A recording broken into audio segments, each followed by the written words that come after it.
those flights stop going? Hey, with us now, we have U.S. Treasury Secretary Scott Bessent. Mr. Secretary, thanks so much for being with us. Greatly appreciate it.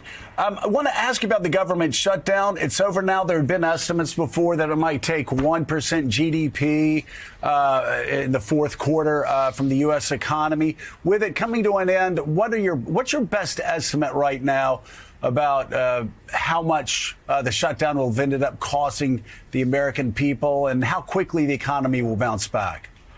Joe, good morning, and good morning to all our veterans on Veterans Day.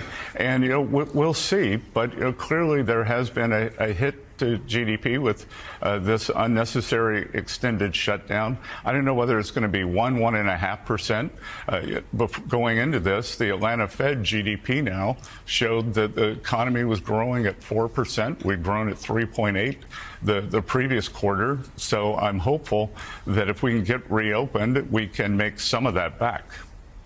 Are you optimistic that if the government gets reopened, let's say by the end of the week, that the economy will prove to be resilient and we will bounce back fairly quickly? I think the economy is very resilient. I don't know how quickly the bounce back will be because, obviously you talked about it a little in the earlier segment on your personal experience on personal travel, but there's also freight was being shut down. And so I think it's going to take a little while to get the supply chains back too. But I think the economy under President Trump's been very resilient, and growth has exceeded expectations almost every quarter. So I'm going to talk to you about the shutdown and affordability and a lot of other issues. I am just curious, though, and as this shutdown was going, I just wondered, and since, I may have slept through most of my Econ 101 classes at Alabama or been reading Sports Illustrated, I come to you for the answer to this question. And that is, when we have a government shutdown, if it had continued longer, when those flights stop going, when we're not able to move freight around, how much of an impact, let's say this would have gone another few weeks, I'm just curious, how much of an impact does it have on the U.S. economy when our ability to move people and to move freight around the United States is compromised? Well, it gets worse and worse. We probably started out at a billion a day, a couple billion a day, then up to 15 billion a week. And Joe, I don't know what it could have cascaded into.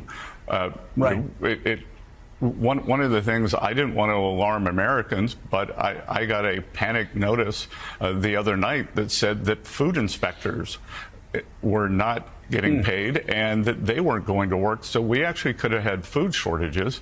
I think because we're going to get restarted in time, that's not going to happen. Right. And I think on the airline question, I think the smarter way for me to ask it is, how reliant is our economy on air travel, on the airwaves being open and us being able to move freight and move people across the United States? Well, it's a core tenet of that, along with trucking and shipping. But in terms of business travel, I received several texts from airline executives over the weekend before we got news that the shutdown might be ending, saying that they were quite worried for their businesses. Yeah. Affordability has been an issue for quite some time. After the 2024 election, there were many focus groups and others saying that President Trump won because of the affordability crisis. We heard the same thing this past week, that affordability remained an issue. I know you know about home heating prices. Food continues to go up. How much of an issue? The president was asked last night about affordability, and he suggested we didn't have an affordability crisis. I'm certainly not asking you to cross the president here, but I am curious, over the next 6 months to a year, how much of a challenge will affordability remain for people that want to heat their homes, want to buy a home, want to be able to pay their rent, want to be able to buy a new car? Well, Joe, there's a lot there to unpack. A lot of the home heating costs are actually driven by states. I found it very interesting the other day when the governor-elect of New Jersey said the first thing she's going to do is bring down energy costs. Well, Phil Murphy did a terrible job, and energy costs are high because of the choices he made over the past few years. Same for New York State. New York State refuses to put in these natural gas pipelines. There's an abundance of energy next door in Pennsylvania. You could bring down New York State energy costs just by putting in these pipelines. So part of it's a choice. But when you ask over the next 6 or 12 months, there are two parts to affordability. There's the price level, and we inherited a mess. It was the worst inflation 40 or 50 years. And I think what the president was very frustrated about is, you said everyone started talking about it, that after he took office, like where was the discussion during Joe Biden? Because during the Biden era, it was complete gaslighting. There was a vibe session.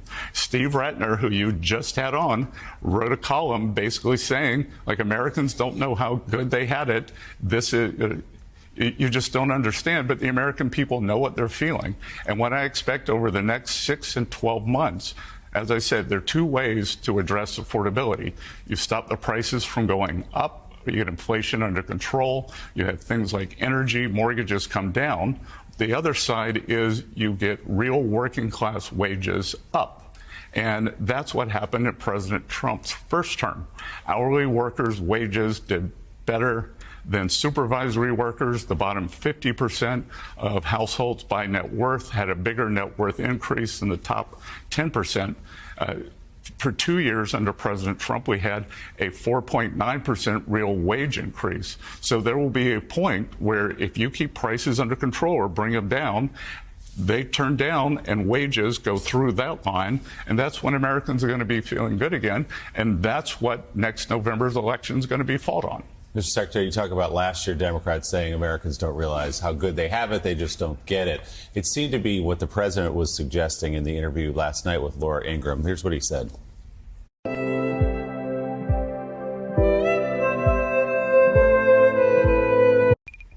But other things, as you noted, have gone up. Beef, coffee, auto repairs. Is this a voter perception issue of the economy? Or is there more that needs to be done by Republicans on Capitol Hill or done in terms of policy? More than anything else, it's a con job by the Democrats. They're saying they just have to say, they put out something, say today costs are up. They feed it to the anchors of ABC, CBS, and NBC, and a lot of other, and CNN, and et cetera. And it's like a standard. I'll never forget they had used a word like manufactured. Do you remember the word manufactured? It's a manufactured economy. Nobody uses that word. Every anchor broke through manufactured. They do exactly what they say. It's such a rigged system. So are you ready? Costs are way down. Gasoline is going to be hitting $2 pretty soon, or around $2. Gasoline is at $2.70 now. It's just over $3 right now. So, Mr. Secretary, it's not news anchors at NBC saying it. It's the voters a week ago saying life is too expensive in this country. So do you believe the idea that voters are saying affordability is a problem for me is a con job? I believe even this morning you had two people come on and say, well, I look at the price at the pump and I know costs are up. Well, gasoline's down. So that is a con job. And I think that's what's frustrating. So you don't believe that all the people who went to vote last Tuesday on the issue of affordability, my rent's too high, I can't afford to buy a house, groceries are too expensive, you think they're just misperceiving what's happening in their lives? I think that that we inherited an affordability crisis. We have slowed the price increases down, and they are going to continue to slow down, and that real working class wages will go up, and that will address the affordability issue. And, I think this is what Democrats are afraid to do. They've gone to the courts to try to stop President Trump and this great economy. That hasn't worked. They get overruled at SCOTUS. We go to the media, who carries their water. That hasn't worked, so they shut down the government and hurt the economy. Let's keep the economy open, let our policies kick in, and let's see if what I just talked about, let's see if those two lines cross. Costs come down, real wages go up, and then we can have an election next November. You can blame the media. I understand that's part of your job, but let's talk about voters who are saying life is too expensive. Not just talking about Democrats in New York City who might have voted for Mayor-elect Mamdani, ranchers, Republicans in red states saying things are too expensive. What do you say to them? Not that it's a con job, but they feel like life is too expensive, but that it's a reality of their lives. I say that there are many aspects of affordability that have gotten better under President Trump. They're going to continue to get better. I mean, unbelievably, Bloomberg had an article yesterday that said, oh, mortgage rates aren't down that much. Well, on Inauguration Day, a 30-year mortgage was 7.8%. Yesterday it was 6.22%. That is the single biggest component of buying a new home. And that is a gigantic drop. But it said, oh, they're just down slightly. Do you think tariffs help or hurt prices for consumers in this country? I think that the tariffs help consumers because we are able to, if you go back and look, we have brought down the budget deficit. And MIT came out with a study that said that 42% of the great inflation was caused by the big deficit spending. So as you bring down deficit spending, inflation will come down. And the tariffs, right now we take in substantial tariff income. Over time, that will rebalance as the factories move to the U.S., and that will become the corporate income or wage income. And by bringing down the budget deficit, we are bringing down inflation. You're an incredibly well-respected financial mind, have been for many years. It's why you got the job, because so many people respect the way you think about the economy and money. Do you, as a rule, though, even going back to your career in finance, believe that tariffs are a tax on consumers? Do they cost consumers money? I do not believe that tariffs are a tax on consumers. Joe's got one for you. So, by the way, I just want to assure you, just in case you worry about this, Mr. Secretary, that ranchers and voters in York County who voted for Donald Trump do not wring their hands and say, oh, my God, Joe Scarborough and Morning Joe and people on MSNBC say there's an affordability crisis, so now there's an affordability crisis. I think they live it and they feel it. But let's talk about the piling on effect right now and some of the challenges that you're going to face, the president's going to face, anybody in office is going to face about affordability. So if inflation went up, let's say 9% under Joe Biden, it came down to 3%, right? And let's say it's still kind of chugging along at 2 or 3% right now. The problem is people are comparing today with what they were paying in 2019. And so people may say they want prices to plummet and go down. But actually, the challenge there is the last thing you want is deflation. So how do you explain that even if you slow down inflation to, let's say, 2%, 1.5%, 2%, which would be great, Americans are still going to look back and think of the good old days before COVID, before inflation, before all of these things hit. You know what I'm saying? There's going to always be sort of this stacking price. Things are always going to be more expensive unless you have deflation, but it's the last thing you want, right? Well, Joe, you can have disinflation and you can have some goods deflating. We want energy prices to deflate. Right.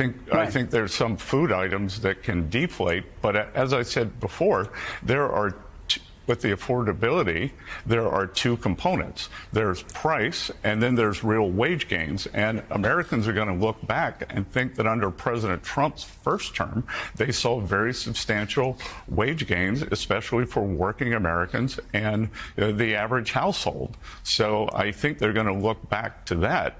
And again, Steve Ratner's charts very conveniently got truncated in 2020 on that. So, Mr. Secretary, amid this discussion of costs and prices and affordability, how does a $20 billion bailout of Argentina help Americans? You're the president's point person on that. Can you explain to those here who are feeling the pinch, including America's farmers, why the United States is helping out Argentina? Well, do you know what a swap line is? It's a currency swap, yes. Yes, but what is that? You're the Treasury Secretary. Yes, but why would you call it a bailout? That is how. In most bailouts, you don't make money. The U.S. government made money. We used our financial balance sheet to stabilize the government. One of our great allies in Latin America, during an election, the president there won in a landslide. The government's going to make money, and I would rather use peace through economic strength than have to be shooting at narco boats coming offshore if the government collapsed. We have a generational opportunity in Latin America to create allies. We just saw an election in Bolivia. We're probably going to see an election in Colombia. We've seen them in Ecuador. We're going to see them in Chile. So by stabilizing the economy there and making a profit, then that's a very good deal for the American people. And there's a lot we could have been doing for American farmers, but Democrats closed the government. So how has the United States made money off of this? And you talk about trying to make more regional relationships. The United States is shooting alleged narco boats in international waters off the coast of Venezuela. The United States has not provided evidence yet that those are indeed drug traffickers. So how are these two things working in tandem?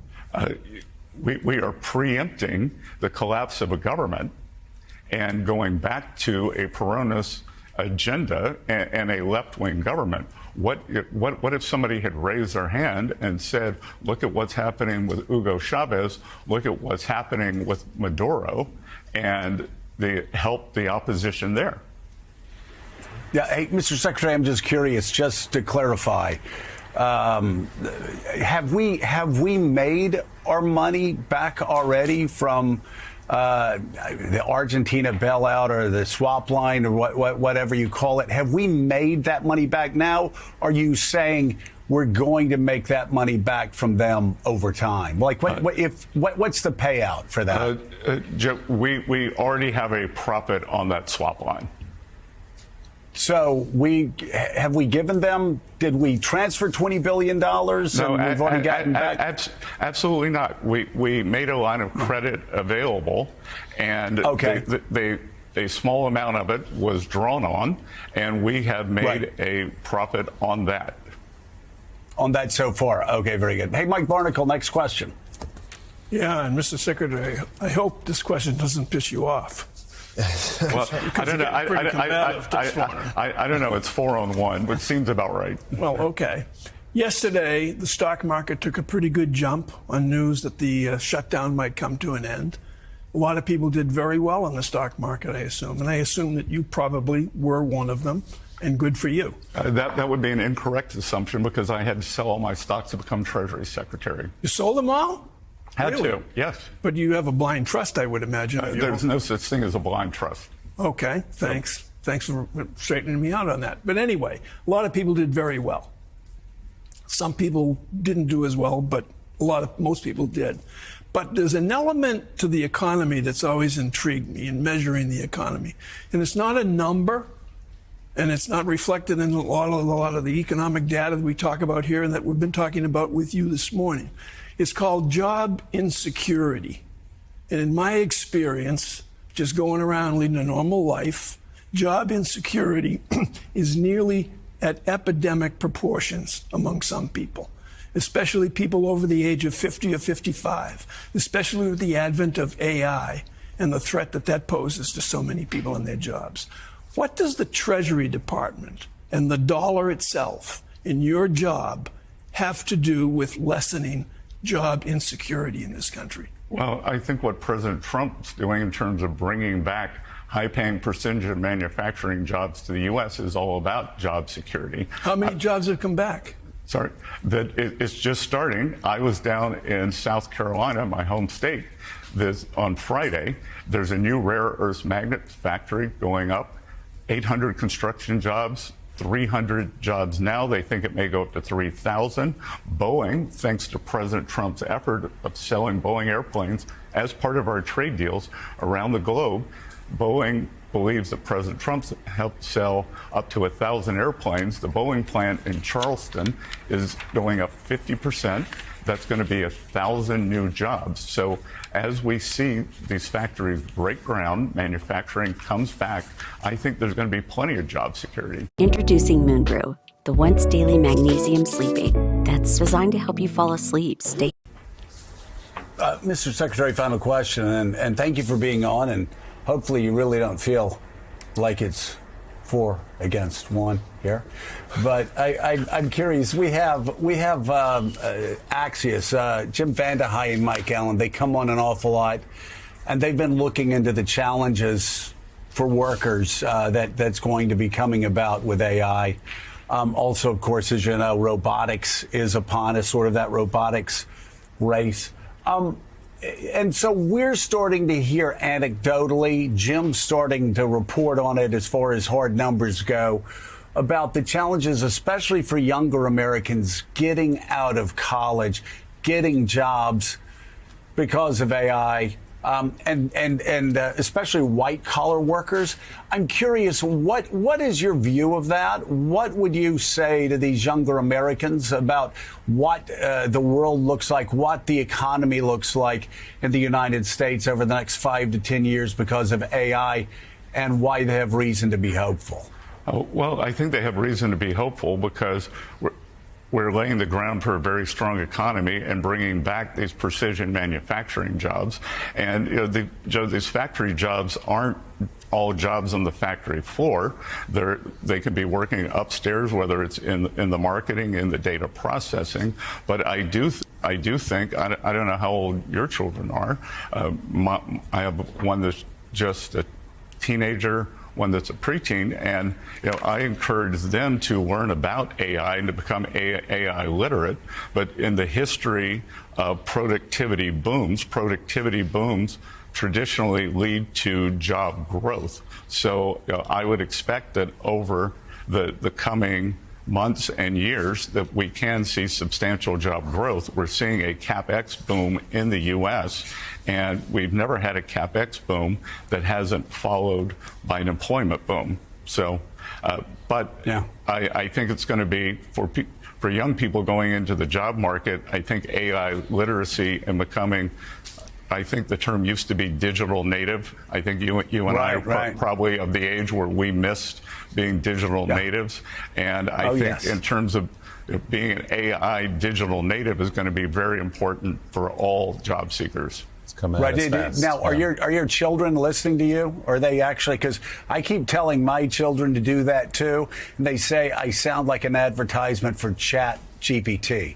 Are your children actually doing that and becoming more AI literate? Because I think it's so important for all parents to tell their children that. They seem to be enjoying the screen time. We'll see how it works out. Treasury Secretary Scott Bessent. Mr. Secretary, appreciate your time this morning. Thank you. Good. Thank you.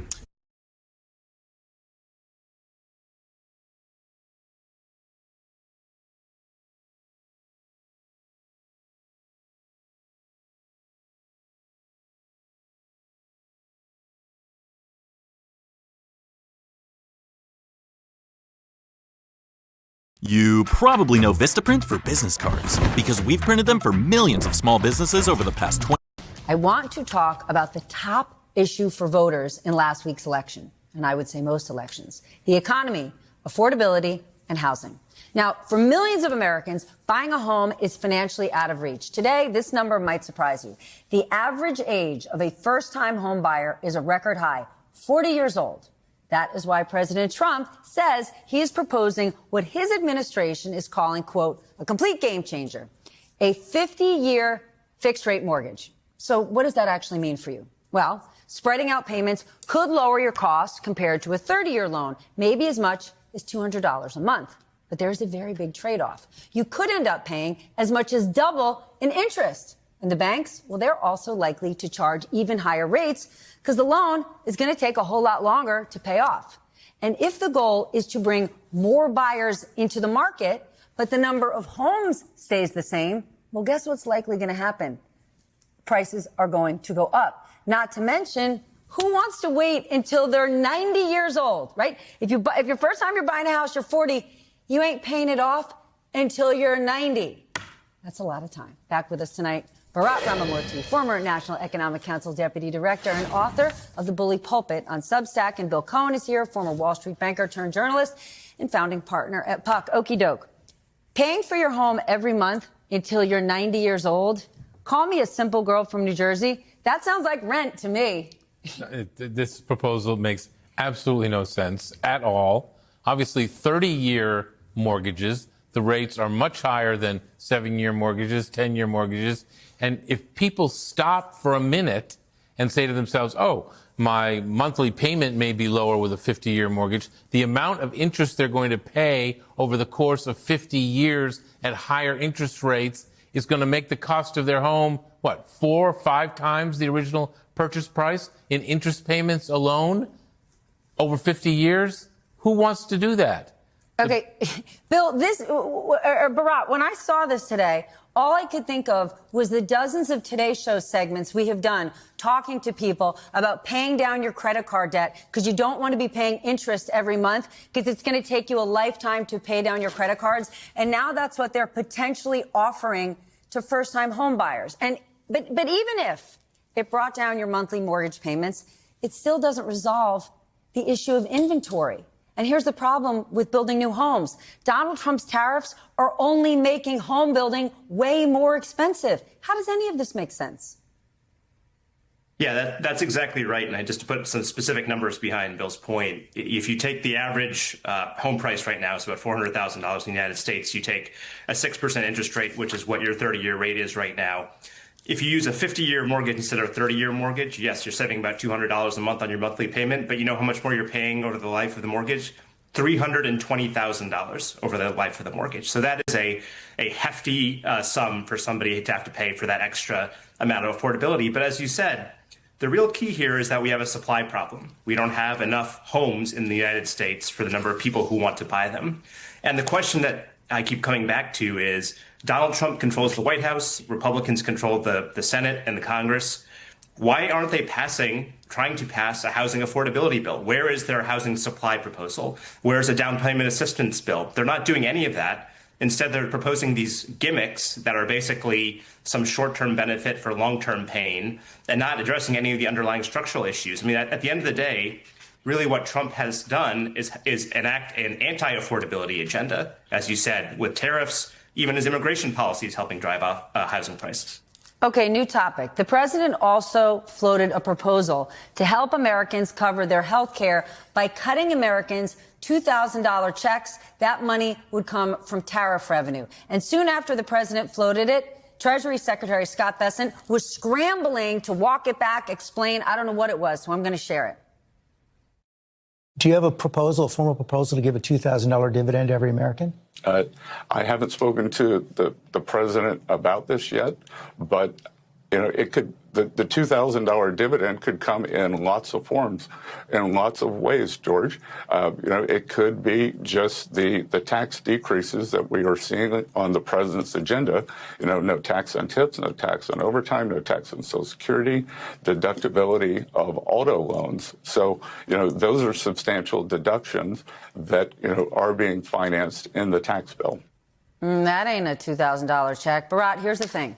$2,000 checks for every American would cost about $600 billion. The tariffs are only set to bring in about half of that. And he's also supposed to use the tariff money to pay down our debt and bail out farmers. This math doesn't seem to make sense. And I even mentioned that the Supreme Court could knock down the whole tariff thing to begin with. Yeah, these tariffs are being used for about 9 different purposes. And as you said, given how the Supreme Court argument went, I think it's highly likely that most of the tariff revenue is going to have to be refunded when they strike down the tariffs as an impermissible use of presidential authority. So, again, there is no affordability agenda that this president is pursuing. If you give everybody $2,000 checks, and again, you have a limited supply of housing, of groceries, and so on, what's going to happen? We saw a version of this, frankly, in 2021. You have more money chasing after a limited supply of goods. Prices are going to continue to rise, which degrades the value of that benefit. But the point is, the 50-year mortgage, the $2,000 checks, look, neither of these ideas are actually going to happen. There are random things that the president floats on a whim. You can tell that Secretary Bessent has no idea what the president is talking about and has no plan for actually enacting it. And all of it is a substitute for having a coherent affordability agenda that tackles the structural reasons why costs are so high in America. Let's actually talk about IRS and filing our taxes, because they're actually talking about getting rid of the free filing option that people can do online, which expedites your return, gets you the money much faster. But according to the New York Times, the Treasury Department and the IRS have been quietly providing tax relief. Can you guess to whom? Private equity firms, and you guessed it, crypto companies and foreign real estate investors, as well as insurance providers and a whole bunch of multinational corporations. When the president promises to make life more affordable, were private equity firms, multinational corporations, and international real estate investors was who he was talking about? It reeks of... Because I didn't see any... Yeah. I've been to a Trump rally. I haven't seen any of those folks there. No, that's because they're working behind the scenes with their lobbyists to get exactly what they want. I mean, who was some of the biggest donors to the Trump campaign was the crypto industry, the private equity industry. This reeks of corruption, of course. What a surprise. They already got big tax relief in the big bad bill, and now they're getting more quiet tax relief. The whole thing just defies logic and imagination, and is completely unfair and lacks compassion. But this is where we are. Okay, so Bharat, let's say the president is quietly giving all of these tax benefits to the super rich. Put that over here. Last week's elections made it perfectly clear, not that voters are in love with Democrats again. They're deeply unhappy about the state of the economy. And the president is doubling down yet again, saying he is blowing things away, that everything is cheaper across the board, which it's not. And he's doing that while potentially cutting off SNAP benefits and making health care more expensive. How is this going to land with the American people? You were part of the last administration that faced a ration of unhappiness from Americans who didn't like the economy, that was recovering from COVID. Yeah, look, again, as you said, I have deep, unhappy personal experience with all of this. You can put as many charts and graphs in front of the American people and say, look, the line that shows your income is higher than the line that shows your costs. You should be really happy that your real incomes are higher. It doesn't work. People are frustrated about costs being higher today than they were 5 years ago. People are frustrated about the fact that even if they are making more money, they have to spend all of that additional money just buying the same stuff that they were buying before because it all costs more. It's extraordinarily frustrating. It's a tough policy problem to crack. What it takes is a serious amount of research, of study, of working across party lines to come up with sustainable solutions, basically all the things that this administration is not doing. My goodness. We're going to leave it there. And one other point here. We know that tariffs are a tax on the American people, so giving people their own money back in the form of $2,000 checks is insane. Except nobody's getting those $2,000 checks, or wherever it's coming from, we do not know.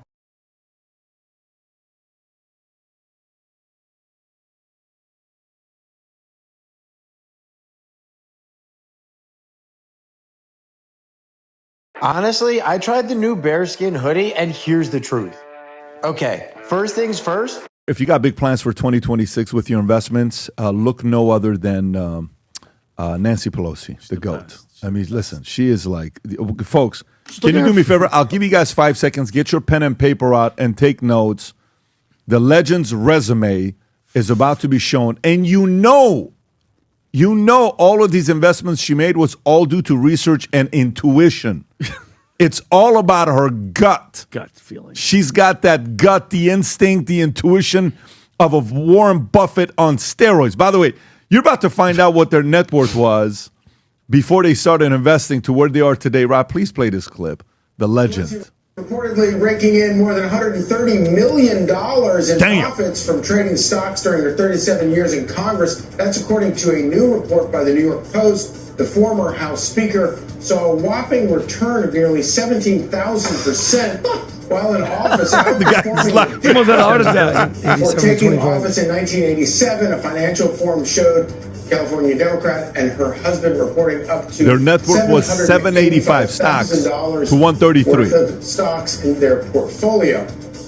The report comes days after the 85-year-old announced she won't be seeking re-election.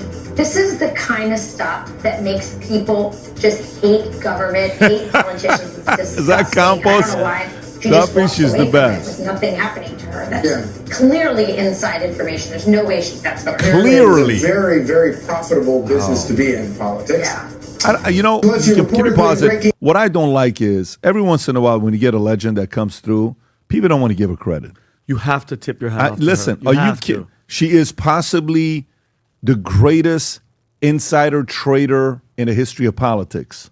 Who do you put ahead of her, Tom? She's a legend.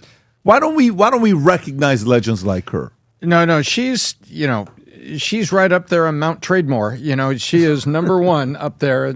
And I'm upset she's retiring. Why can't they just have her move her office across the street to the SSA, Social Security Administration, and manage the Social Security Administration Trust Fund? Why can't they do that? I know. She'd be doing a service to people on Social Security like her. She's about to receive a Social Security check. Lord knows she needs it. That's what I think. But you know what? Every now and then, there's an old saying. Estimated net worth, 240 to 280. I'll tell you, I don't know who said it. We can look it up and find out who said it. But it was the following quote, and I love it. Every now and then, an innocent man is sent to the legislature. Every once in a while. An innocent man is sent to the legislature. And when we hear all the jokes that we make, led by me, I do think it's really pathetic that we don't have conflict of interest or insider rules for our elected officials. And we make jokes about it. Comedians make jokes about it. Everybody makes jokes about it because it's this joke in plain sight. So Martha Stewart over a less than $200,000 gain. That's a lot of money. That's 2-3 years salary for people. But think about it. Martha did time for less than $200,000. Yep. This person made $133 million for the time she did in Congress. We got to give greater voice to the people that have been trying to put those bills. And there's been a couple of them this year, right, Pat? That people have been trying to put traitor bills out there on them a couple times this year. And I think the Congress just needs to get serious. They'll never vote for line item veto. They'll never vote balanced budget amendment. But can you at least vote that there's no insider trading in Congress? You think she's stepping away because of being age and done and health? Or you think she's stepping away because this Congress not being able to invest is getting so close that on both sides they want to pass it, that she just wants that to be gone and it doesn't happen under her watch? I think there's a little of that. There has to be a little of that. Okay. But Nancy is frail. You see her everywhere you see her now. She's holding the elbow of somebody who's like escorting her. It looks like a security person. Man. Exactly. By the way, we're 40 years away from that. Yeah. I mean, to be fair, and by the way, I'm just being observant, right? You observe where you see Nancy, the security people are people next to her. She's holding the elbow, just same way I do with my mom. Yeah. And so, number one, health-wise, it's time for her. Number two, you listen to the way she's reasoning, and you know what I'm saying? She's not as sharp as she once was. Gone. She's not saying wild-ass crap the way Biden was. Not and Biden she's level. not shaking hands with ghosts the way Biden was. But you can see the human frailty. Good grief, she's 85 years old. But Pat, I also believe that's the last thing she wants on her legacy is to have one of those things passed and to have her accounts be the first one at the top of the list for a congressional hearing. She don't want that. I have a different take on why, but it'll be a later story that I'll bring her back up. Adam. So, PBD, can you do some math with me real quick? So she's been in office 38 years. She's made, what, 170,000%? 17,000%? 17,000%. Okay. $133 million in profits. Yep. So maybe I'm doing the math wrong. 17,000 divided by 38 years, right? That would give you an average rate of return each year. Is that how you would do it? Comes out to 447% a year. How would you do that math? If that's a straight return, yes, but you have to Correct. use compound interest. Yeah, you have to compound so, it so back. to ask, yes. if I started with $785,000 in an account in 1987, and now I have $133 million in that account. What's my CAGR?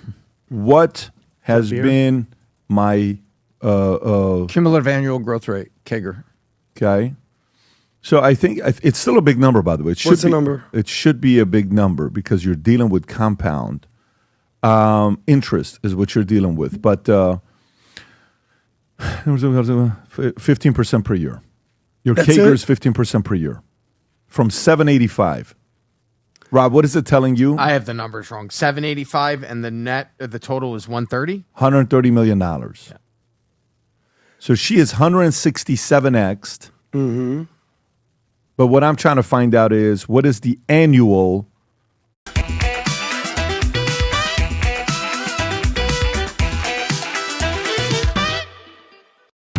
Instinct 3 is here. Designed with a metal reinforced bezel, scratch. It's 15% per year from 785. Rob, what is it telling you? I have the numbers wrong. 785 and the total is 130? $130 million. Yeah. So she is 167x'd. Mm-hmm. But what I'm trying to find out is what is the annual average rate of return? Yes. Right? Because the average annual return of the S&P 500, see, it says if you want, I can do the annual. I can give you the CAGR and say yes. Because Tom, the average annual rate of return is 8 to 10% from the S&P 500, right? Depending on inflation, depending on 14.46% is what she's. So it doesn't seem like an absurd number to average 15% a year, does it? 15% a year, no. But the part that sounds absurd, you have to also realize that's how much is in the portfolio. Mm-hmm. They're guesstimating their net worth is around $250 million. You're so assuming outside of you're assuming the 785 they never took money out to buy a house or buy weddings and all this other stuff that they had to do. But I would say they're probably at 30 to 40% rate of return with some of the activities that they had. That's been a little bit suspicious. And specifically, I know we kind of clown on Paul Pelosi after that rendezvous with the hammer. What does he actually do hammer's for work? $22. So. What does he actually do for work? Because everyone, piles on Nancy.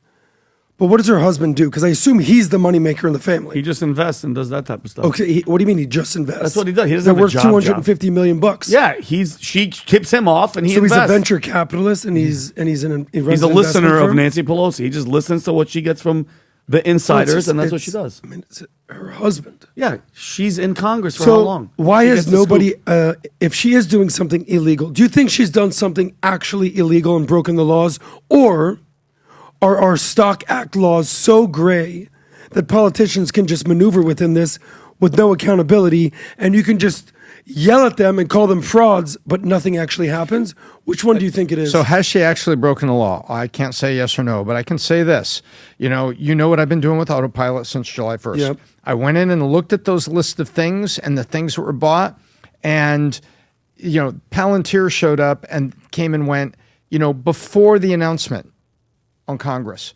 And remember, they're reading off all of the forms that have to get filed. And so the interesting thing about all this is that you can see the trades happening there, and CNN and others and Fox have pointed out trades that were made by our elected officials, and then 3 weeks later there's a bill that says, oh, you and you get the government contract to do security. I guess this is the main thing, Tom. So I can't say yes, she broke the law. It's a very basic question for you. Sure. The basic question for you is the following: Do you think people who are in office, who have access to information that you don't have, they should be able to invest in a market based on information that they have? No. Should they be able to invest in the market? Yes. Should they be able to actively trade based on information? Hell How do you no. manage tell that? the difference. How do you manage So that? you put it in the index fund and that's it. I feel like there should be a rule that you cannot do active trading, right? Because there's passive investing. That's what she's doing. I agree. Yeah. But I assume that who's the Republican version of Nancy? Oh, there's plenty of them. That's my point. No, this is not a left She's the hand. poster child of this. This Yeah, isn't a but left she and right is the dilemma. highest ranking person to do what she's done at the levels that she's No done. doubt. She's the poster child Yeah. for this. But there's Republicans guilty of this as well. Who is it? Romney is, Romney was a successful guy before. Correct. With Bain Capital, I believe. But you could have a few other guys here that could be on. Like Mitch McConnell is a good one. Perfect. Okay, but look at Mitch McConnell's profit. How much was that? $6 million. Okay, look at hers. Yeah, come on. They're not in the same league. 24.1 million. What I'd be most interested in hearing is what politicians from the left and the right are saying about this. Who was our buddy that was here? That's the representative in Silicon Valley, Ro Khanna. Isn't he actively talking about something like this? He wants to stop the stock. Yes. It's not. I would love to see a bipartisan approach. AOC is a few different people are on both sides. Even Anna Paulina Luna, that was here the other day when we spoke to her. Tom.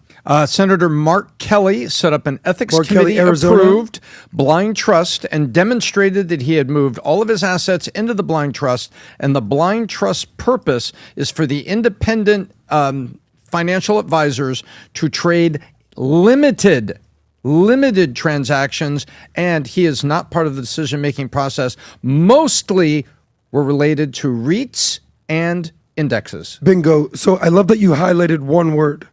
Limited. You said limited what? Yeah, they limit the trades. They limited the trade flow. Because in an index fund or a passive fund, you're not in and out of the market. You're not trading based on information or new stock that might come up. The active tradings, I think, is where people get in trouble. Oh, yeah, I really heard about this. I feel like they should put a law or some sort of guideline. You cannot trade in and out of stocks. That's where you take advantage of this. So here it is. So here's U.S. politicians on trying to ban or restrict lawmakers from trading individual stocks because of concerns about access to non-public information. Exactly. John Ossoff, Senator Georgia, he's a Democrat, sponsored the Senate Ban Congressional Stock Trading Act. Then you have Mark Kelly, Arizona, who is also a Democrat, work with Ossoff on the same thing. Then you have Josh Hawley as well, Republican, out of Missouri, who has joined it as well. You got Dean Phillips that I think he wanted to run for president. Minnesota, Minnesota, co-sponsored it, and then Ro Khanna, who we talked about earlier. What? I disagree with Ro Khanna, but he would know in his district. Individual stocks is where you get into hot water. Because I think a politician, if they have a 401k, listen, a politician, this is how they're supposed to have retirement money, right? In their 401k or 403b or whatever it's called in Congress. Like anybody else. Yeah, they should be in an index fund. They should be in an ETF. They should not be able to trade individual stocks. And then there's no conflict of interest. If you're trading in out of stocks, that's where it kind of comes into all this. And then... Hello, my name is Adam Ferrari, the Chief Executive Officer of Phoenix Energy. I look forward to... They should have a target date. The longest pause you've ever taken in your life. Like there was a brain. I felt like the brain stopped. And I went like this. I went. Yeah. Because here's also get this man some coffee, folks. Most people pray for weeks. Because you know how when you invest in the market, PBD. This is brought to you by ephedrine. Exactly. Hello, wake up, Adam. Just had some coffee. Drip fuel. So when Warren Buffett says, "Listen, put your money in S&P 500 and just invest in America," but that's not your only component of an asset allocation. Let's get past the story. Let me just ask you one question, PBD. Go ahead, Rob. What percent of your asset allocation is in an American funds, American companies, versus international? I am pro-America. I am very little international. I just traded. Yeah. So I have my money with Fidelity. Apparently, if you want to do a world index, like a world conglomerate, whatever you call it, they mandate that you do 2/3 of your portfolio into America and 1/3 into international. I'm speaking to my guys. I said, let me ask you guys a question. Over the last 10 years, what has been the rate of return for the S&P 500 versus whatever you're calling the world index that has emerging markets and everything? And basically it was double the rate of return, America versus the international. I go, so why am I invested in international at all? They go, well, we want to diversify. I go, F your diversification. Put everything 100% into America. Damn. Everything. So what's my point? Every single one of these politicians should be in an ETF, S&P 500, all in America. I don't need you investing in emerging markets in India. I don't want you talking about a new company in Bangladesh. 100% of their stock allocation should be in America, and you should not be able to actively trade in and out of it.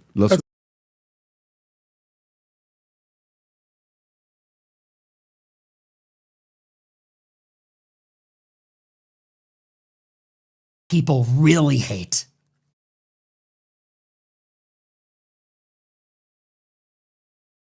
But when Israel's in trouble and says, I need the American government to help me, Ben Shapiro says, you better give them the missiles. You better give them the foreign aid or Israel's. That's the part that people really hate. This guy hates you, hates our country. He's not American in any meaningful sense of the word. And that's what people hate. You're not advocating for what's best for all of us. As a matter of fact, you don't even like us. Nick Fuentes just exposed the twisted double standards of Ben Shapiro, specifically related to recent comments where he says you're not entitled economically to live where you grow up if you can't afford it, but at the same time saying we should shove heaps of money into the coffers of Israel and Netanyahu whenever he wants it and they want it. So let's get right into this. Please like the video and subscribe to the channel. So let's get this straight. In Israel, they have free health care. In Israel, they're promised the land. Who? The Jews. Who is promised refuge and a home and opportunity and healthcare and security and prosperity and defense and a way of life and community? Jews are.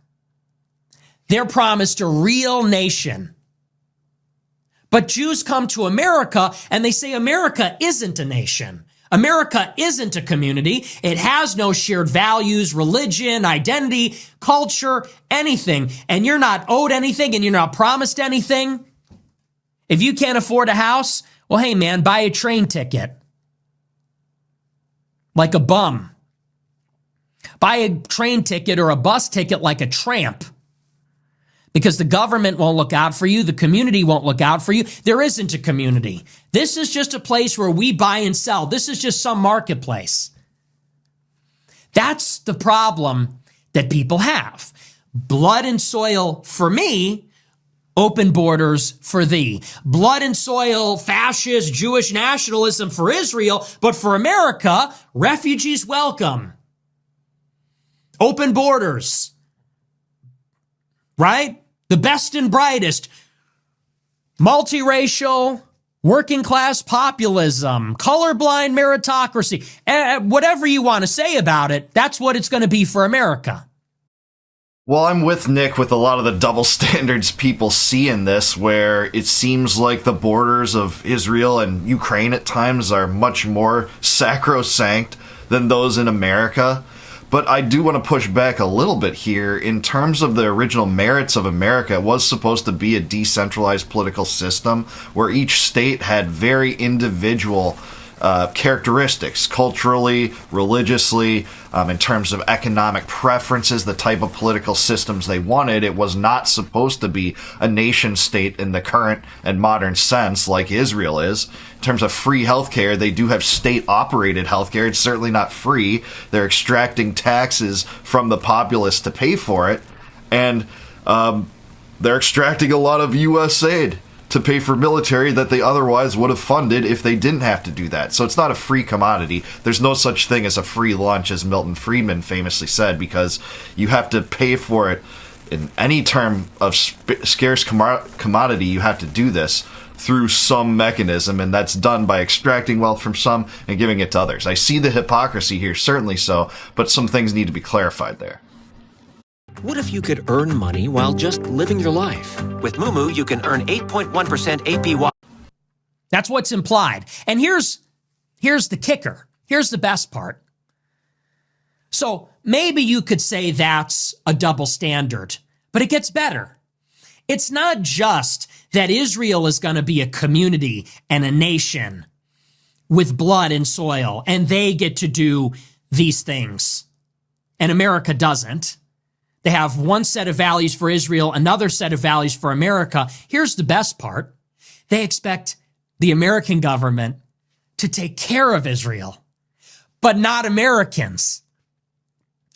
That's the kicker. And by the way, you don't have to be a socialist or big government guy. I'm not, to see the striking hypocrisy in that, is that the priority is to fund and subsidize the lifestyle of people in this foreign country, one that's committing a genocide right now, over Americans. It's still hypocritical, even if you don't look to expanding the welfare state as a solution in America, as I don't. That I'm totally on board with. So if a New York City, if someone who was born in New York City says, I want the government to help me, Ben Shapiro says, you're an ingrate, you're entitled.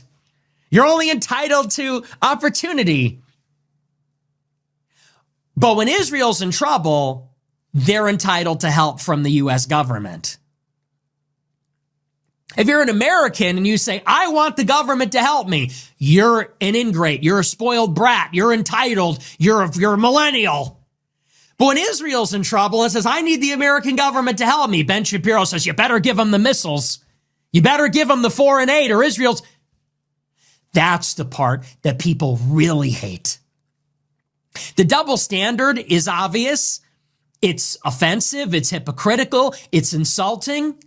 That's where people say, take your dual loyalty and go home. But to add to it, what makes it truly reprehensible, what makes it truly disgusting, they're not happy with the double standard. To add insult to injury, they want America to pay for their ethno-state. That's exactly what it is, right? Subsidize this foreign state, but we can't apply that standard that we hold to such regard in Israel for the United States, supposedly your homeland where you're a citizen. It just is so striking as to how these people, rank their priorities, and Israel comes before their own community, their own states, their own country. It's very clear, and I'm with Nick on this all the way. We don't really probably have the same perception of solutions in this regard, but I think he's totally right on that facet of this.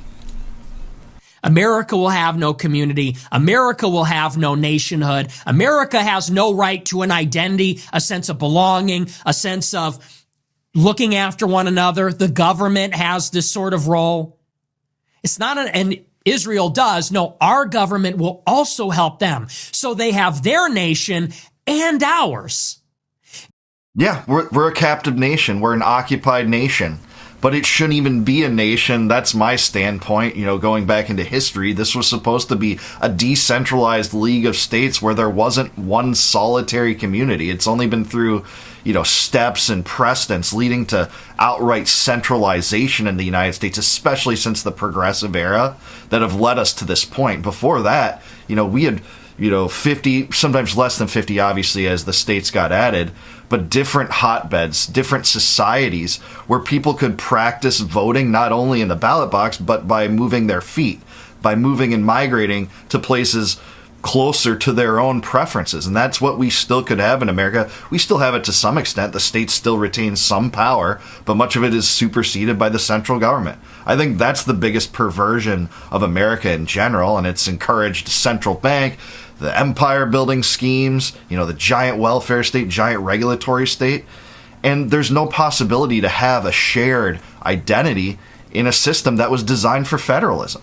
God promised them the land, God promised them their ethno-state, and God promised them American aid. God promised them that America's going to pay for it. So Shapiro, with his Israeli wife, Israeli kids, his Israeli loyalties, he's got one set of standards for Israel and another for us. And at the same time is going to use his citizenship to lobby for welfare for Israel, but not for Americans. For Americans, he says, get lost, buy a bus ticket, get a job. For Israel, he says, think of the hostages, think of the Jews. How much do you have to actually hate a group of people to do this to them? I don't even know who thought of getting me this, but it's genius. It's 2025. Seriously. Yeah, and he dares to say that there's a Holocaust around the corner in the United States, or at least imply that. That's what these people did at Genocide Fest 2025, the last weekend, with Randy Fine saying Tucker Carlson's the most dangerous anti-Semite in America. He's leading a new Hitler Youth movement. That's his quote. I wish I was making that up.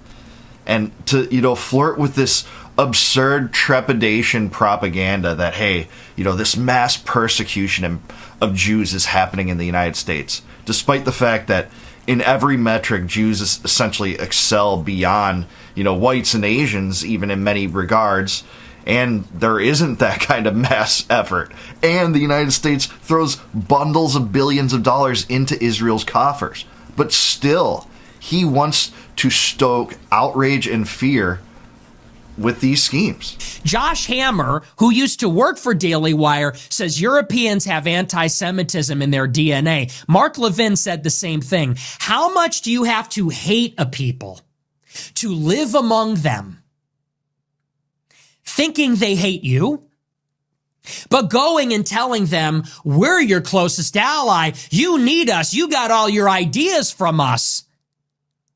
You don't deserve anything. You're not entitled to anything, but you have to keep paying for our country. How much do you have to hate people to do this? You have to be remarkably hateful. I agree with him on that, for sure. It's striking how much this lunacy has caught on in the mainstream of political discourse. I think Americans are starting to drop this a little bit, thankfully, with big swings against this mentality. But that is pervasive. It still will remain so. Josh Hammer lives in a white country. America comes from the Europeans. Those were the settlers, the founders, the framers. Josh Hammer lives here among white people, and yet he thinks white people hate him in his DNA. But yet he gained influence here. He married someone from Israel, and he uses his influence to browbeat us and tell us, you have no identity. You didn't invent anything. You're horrible people in your bones, but you have to give us all your money and fight our wars for us. Then you start to understand, why did these people get kicked out of 109 countries? Because of behavior like this. Because of behavior like this. All right, I'm going to push back at that, the 109 countries thing. All right, the reasons for which Jews were kicked out of a lot of countries differs by situation, obviously, but let's just take a few.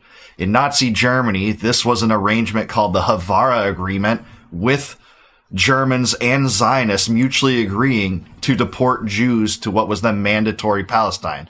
The British-run system in Palestine preceding the modern Israeli state. This was mutually agreed to by two parties.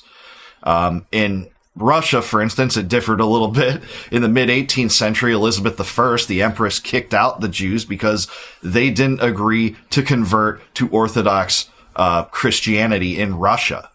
So there are differing things that occurred in this regard. It didn't just pertain to the Jews in many cases, but that differed. And a lot of them were extensions of government tyranny, either government tyranny in some cases or government voluntarism in the cases of the Zionists agreeing with Nazi Germany to, I think, like 60,000 Jews got deported to mandatory Palestine in those years. You can do this with Christianity too. In Christianity, the communists in China kicked out the Christians following the successful communist civil war where they triumphed in 1949. Christians were kicked out because they wanted to erase religion from their society.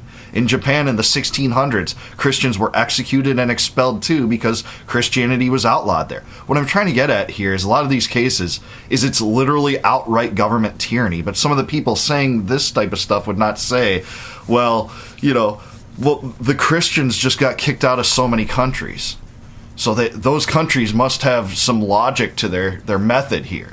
There's a commonality here. I don't get this, and each situation's different. We can talk about numbers and degrees to which this was the case, but a lot of it is because of government tyranny. And not only when it comes to the Jews, but also Christians and other groups that get expelled or displaced. It's not because people are jealous. It's not because of an irrational hatred.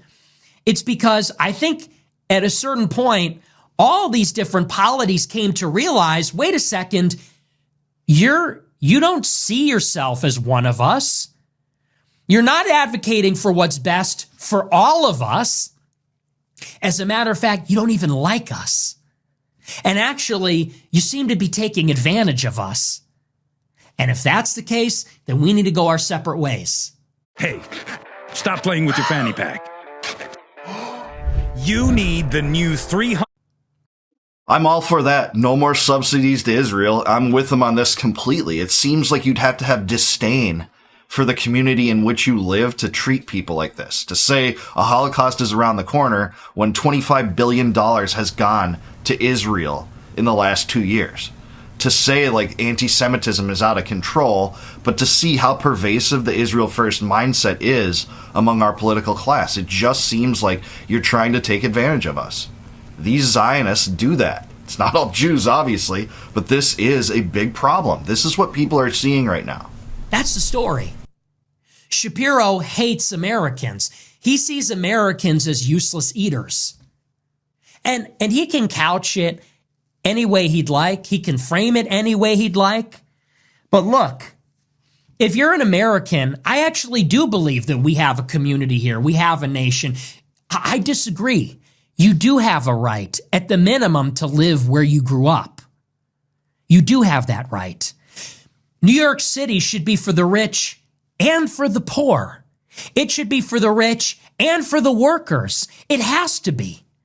How could New York City exist without busboys? How could it exist without cab drivers?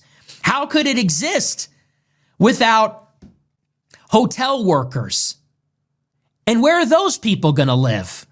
They're going to go and live across the bridge. They're going to go live somewhere else. We're going to have Billionaire Island, Millionaire and Billionaire Island. What do those people even make? They're going to work in insurance, real estate, and finance. And all the slaves can go live in the slaves' quarters and commute on violent buses and violent public transit. It's insane. That's insane. Of course, the cities are where the jobs are. That's where the opportunity is. And yes, the cities should be made affordable for everybody. There should be affordable public transit. There should be affordable public services.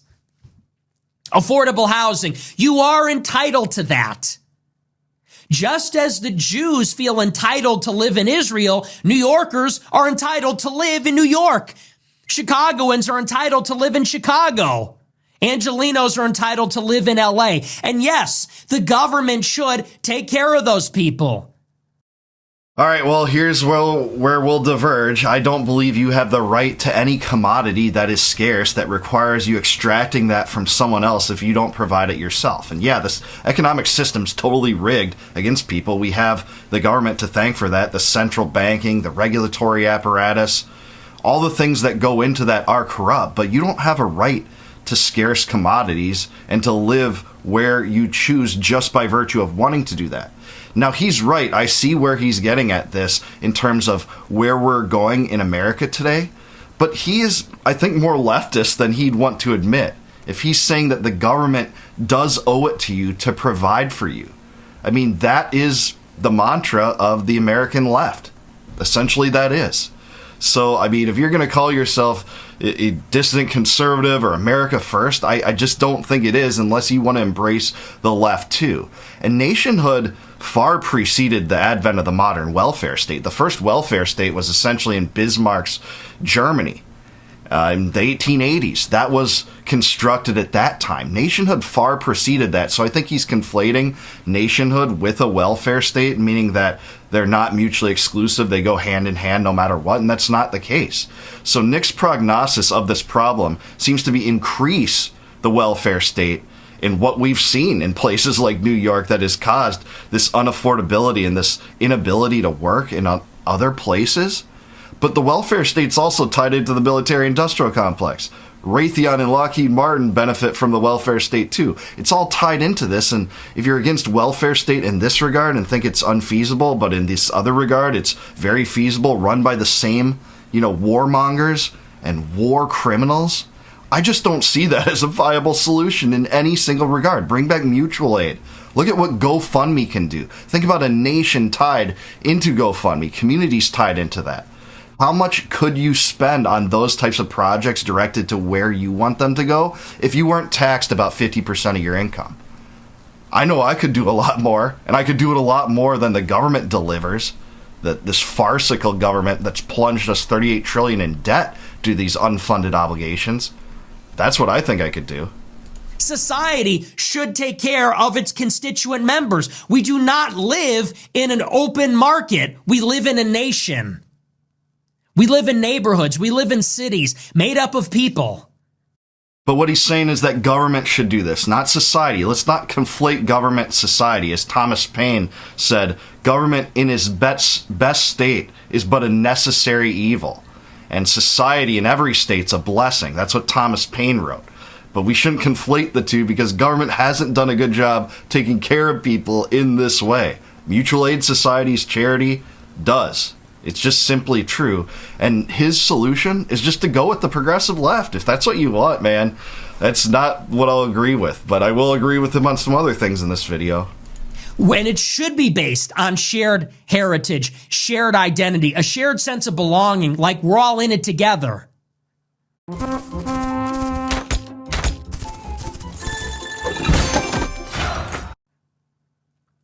And the Jews understand that when it comes to Israel. They understand that when it comes to Brooklyn. They understand that when it comes to Surfside. But when Americans want to live in their own country, they say you're an ingrate. You're entitled. Get lost. What kind of rootless way of that is thinking? Exactly right.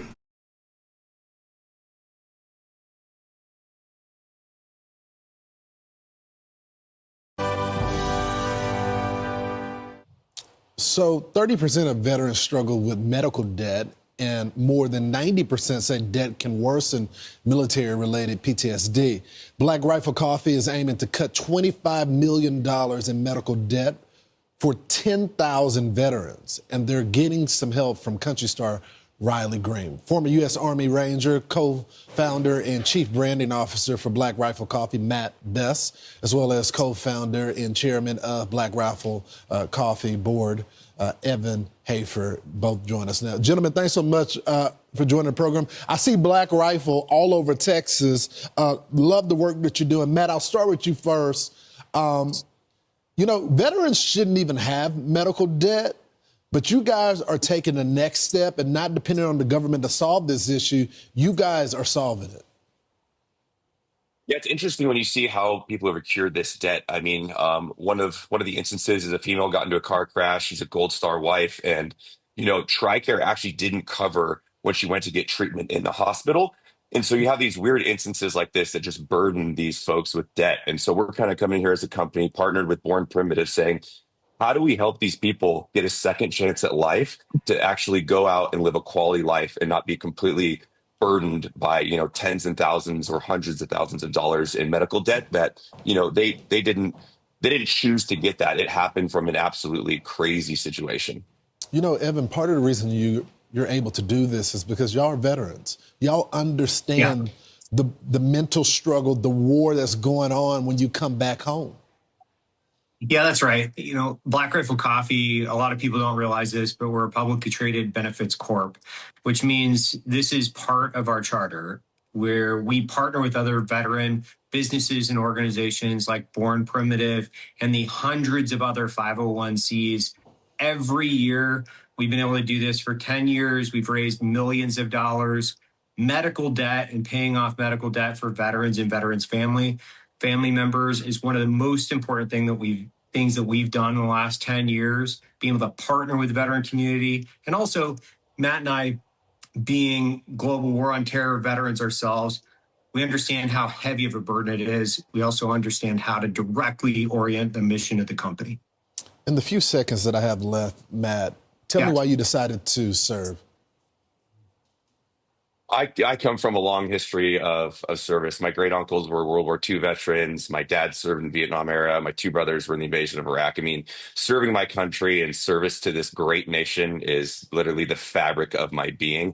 And I think you see that in the ethos of Black Rifle. And that's why Evan and I have been in business together for 12 years. We see eye to eye on serving this country and taking care of the folks that raise their right hand. I was in the store the other night, I saw Black Rifle Coffee, and I said, I think I'll get a bag of that, support our brothers downrange. Matt and Evan, thank y'all so much for joining the program. If you want to support Operation Debt of Gratitude by visiting blackriflecoffee.com, you should do it right now. I'm Steve Ducey. I'm Brian.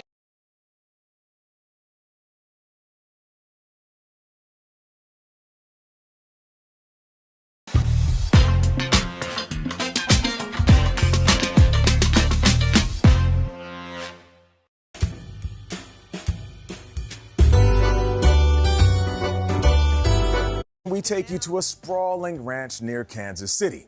That's where the nonprofit War Horses for Veterans welcomes combat vets to a nearly week-long, all-expenses-paid experience. Warriors take the reins, connect with others, and learn to move forward from PTSD. Natalie Morales got a close-up look at this life-changing experience. They say in war, sometimes the hardest battle is coming home. These former combat Marines know that firsthand. Nice. John Tidwell served 2 deployments to Afghanistan.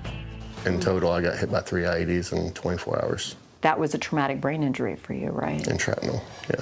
In my upper body and neck and face. Jeremy Svitzer deployed to Kuwait in support of Operation Enduring Freedom.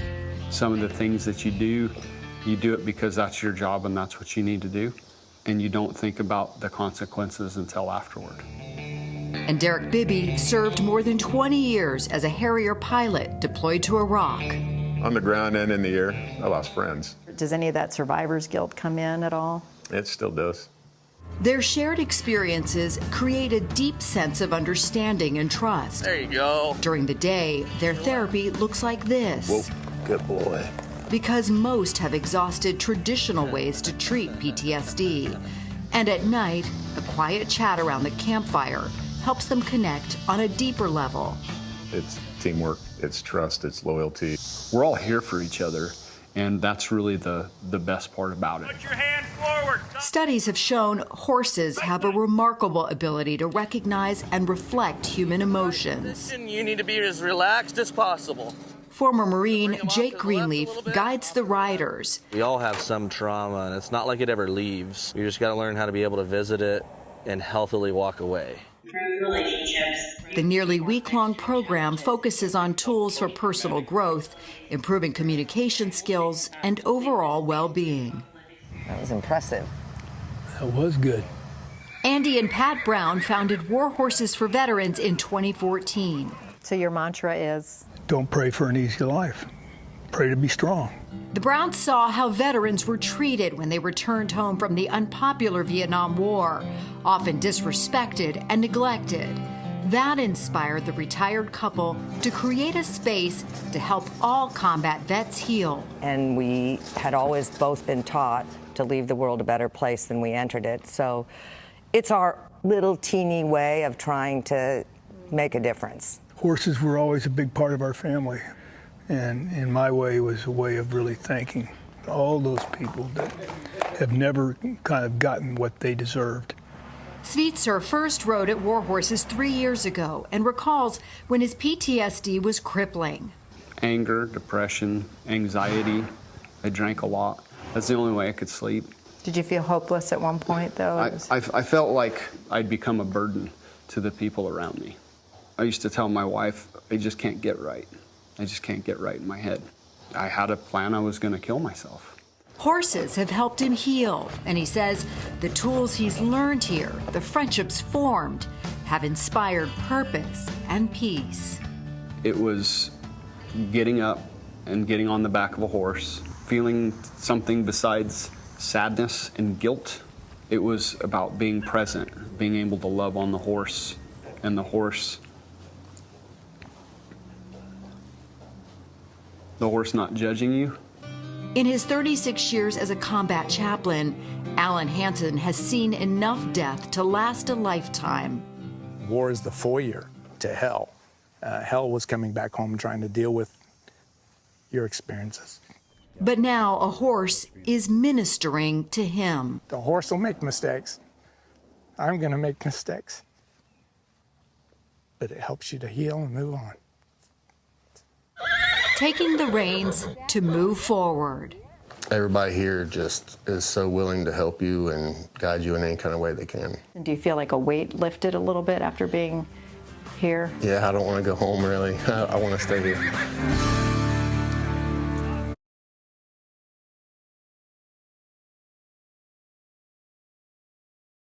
Remarkable growth.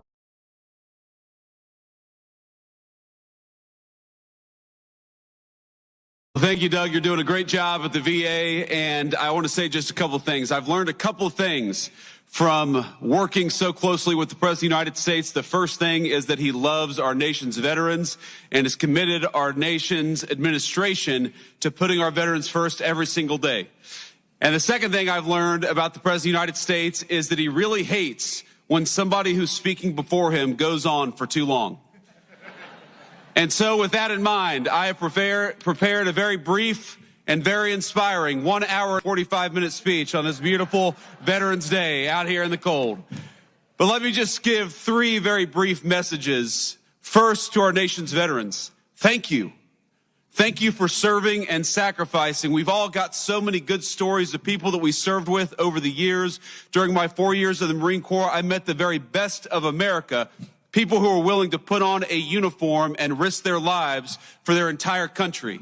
Just yesterday morning, I met people who lost limbs, who lost very, very important family members, who lost their psychological health, going out there and serving the United States of America. So whether you gave a little bit or whether you gave a lot, every single person who put on the uniform of this nation deserves our gratitude on this day especially, but every day. And so from the Vice President and the entire administration to our nation's veterans, thank you for your service, thank you for your sacrifice, and thank you for making us proud every single day.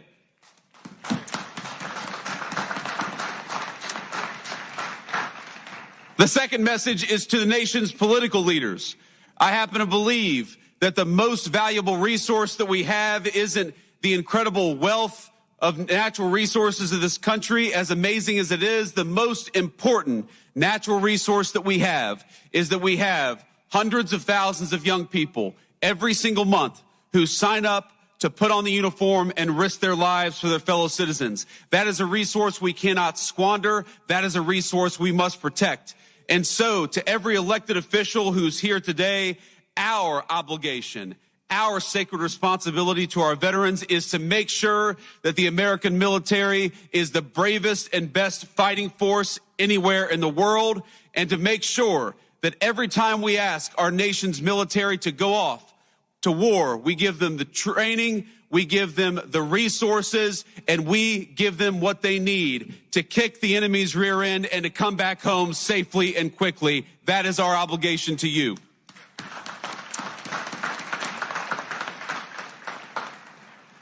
And my third and final message to the American people, I'm asked all the time how to best honor our veterans. And this day in particular gives you an opportunity, and it doesn't have to be difficult and it doesn't have to be complicated. If you find yourself at a restaurant this evening and you see somebody wearing a uniform, buy them a meal if you're able, or buy them a beer.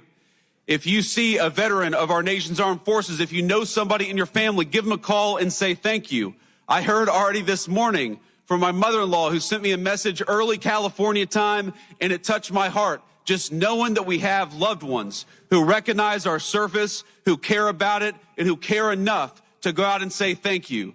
So to the American people, if we want to keep on ensuring that the very best and brightest sign up for our military, the very best way to do it is to make sure that the veterans know that we are grateful to them. Information. Truth.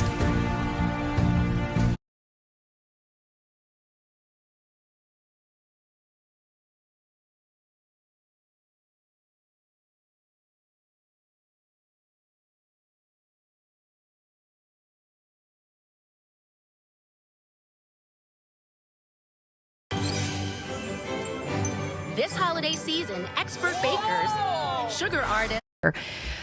Also want to thank my... Hey everyone, I'm Ashley Banfield, and this is Drop Dead Serious. You might remember the story of baby Emmanuel Harrow and the so-called kidnapping out of Cabazon, California. Emmanuel Harrow was 7 months old when he was reported kidnapped outside a sporting goods store by his mother, Rebecca Harrow. She told police that she'd been attacked by a Hispanic man who snatched her baby and drove off. The problem was, none of it was true. Her story was complete garbage, and detectives weren't buying it from the jump. And within days, both parents, Rebecca and her husband Jake Harrow, were under arrest and charged with murder.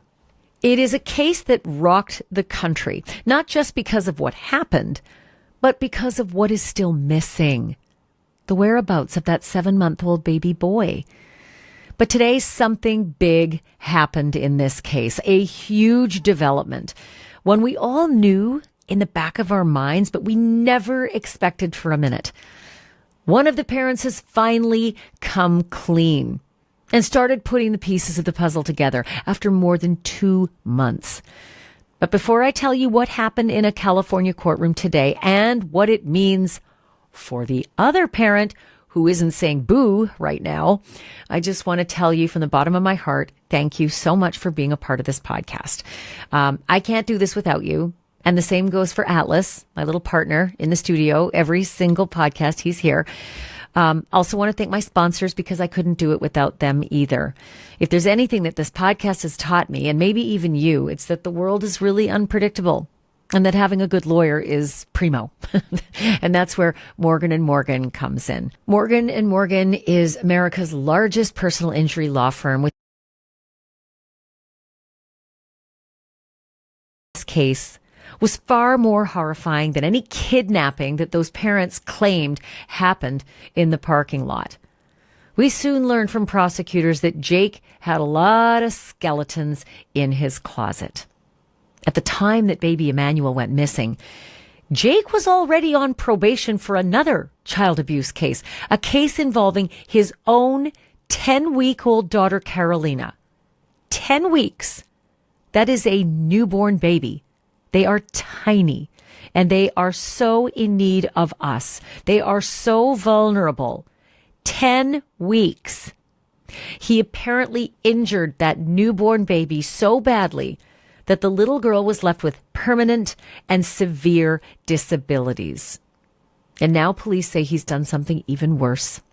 According to court documents, Jake allegedly confessed to a fellow inmate, one who was secretly working with the police, that he killed baby Emmanuel and dumped the baby's body in a trash can. But in another account, he told investigators that he accidentally smothered his son in his sleep and then buried him somewhere near a highway in Cabazon. And now today, Thursday, October 16th, 2025, Jake Harrow has finally admitted to torturing and murdering his own infant son, even as the baby's body remains missing to this day.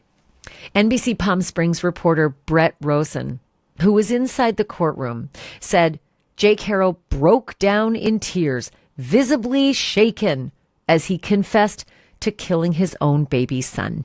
Prosecutors say the Harrow's crimes show planning, sophistication, and professionalism. The prosecutors say these parents preyed on their own baby, a, quote, particularly vulnerable victim, while pretending to be desperate parents of a kidnapped child. Earlier today on my News Nation show, I talked to Brad Conway. Really interesting conversation because Brad is an attorney who represented George and Cindy Anthony. You remember George and Cindy Anthony? The parents, the grandparents who endured a nightmare that became their lives when their daughter Casey Anthony was accused of murdering her little daughter, Kaylee, their granddaughter, Kaylee. For months and months on end, Kaylee was nowhere to be found. She had also just vanished. And Casey said some boogeyman babysitter stole the baby. Well, that was until they finally did find little Kaylee's body. But by then, Kaylee was so terribly decomposed that it affected the investigation and the trial. And most importantly, it affected the trial result. Here's my conversation with Brad Conway. Let me ask you a question. As an attorney, I always feel like if you're being given a deal and you agree to the deal, and the crime is so horrible, so as we don't know where the body of a baby is, don't you have to give up the details of where the baby is in order to get that deal? Ashley, it's great to be with you again. And yes, that is normally part of the plea bargaining process, right? You know, full allocution, you got to tell the whole story. You got to tell who was involved, where the body is, and all those details. And only then do you get the benefit of the plea bargain. But this one is different, isn't it? Yeah, is it ever? Because clearly the biggest mystery here isn't that they did something to baby Emmanuel. We all kind of knew it. It's that where is that child? And forensically, can that child be autopsied so as to at least comport with whatever story they're telling today? Let me ask you this. Now that he's copping to this, these particular crimes, how does it affect Rebecca? That's a good question, because what is he going to say? Is he gonna exonerate her, or is he gonna say that she was the one that was the primary killer? what is he going to say? And that is the big question. And that's why she's hanging out saying, I don't know what I'm going to do. Maybe she doesn't know either, because one thing that I noticed is that the sheriff's department and the prosecutor in this case, they really are keeping a tight lid on all the facts. So while he's pled guilty on a very short timeline, Ashley. August 7th was when Emmanuel disappeared. Here we are on October 16th, and he's already entered a plea. That's almost unheard of.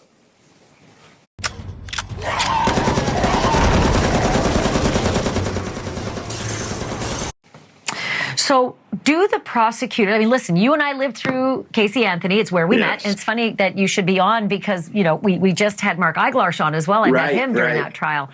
We all came together for that. And the fact that they couldn't find the baby, they couldn't find little Kaylee Anthony for so long meant that there was very little of Kaylee Anthony left. And forensically, that's what kind of ruined this case. Is this an issue here? And do the Harrow's attorneys know that as long as that baby stays missing, there's a really good effort that they can put forward in the defense? Because no body, no way to know how baby died. Yeah, and that is true to some extent. But what we can assume, and I think very reasonably, is that a 7-month-old child can't take care of himself, right? So wherever he is, the parents had to at least have knowledge of it, if not responsibility for putting him there. So one or both know where this child is. And going into his sentencing on November 3rd, maybe that's what he's counting on. Maybe he's counting on the fact that he'll divulge where the remains are in return for a known offer or a known sentence. And maybe he's hoping that divulging that will get him the sentence he wants. Remember, he was once charged with similar crimes, and he got a pure probation sentence. So maybe he's under the very mistaken belief that he's going to persuade the judge to do something really, really special for him this time around. Well, he's saying yes to second-degree murder. He's also got the filing the false police report, the assault causing bodily harm. He's got his past prior, so he's a whole hot mess, that one. But Rebecca Harrow is a liar. No matter what she's going to say in court, there is no way that someone could have hit her over the head and taken her baby when the husband has already said, I killed the baby. I second-degree murdered that baby. So what does this mean for her? It means she's got a lot of thinking to do, and she's got a lot of preparing to do, because she's not going to be able to overcome his testimony. And, we went through this with the Anthony case. Casey Anthony lied, and in the end, her lies helped her. Yeah, and that's the tragedy so often in this. You think in the justice system, if you're found to be a liar, that you're so impeachable that, people will tend to think, well, I'm not going to believe anything else you say, and you probably did it. Not the case in Casey's case. Maybe, who knows, in this one. Jake Harrow's tears in court do not erase what Jake Harrow did. And they certainly don't bring back little baby Emmanuel.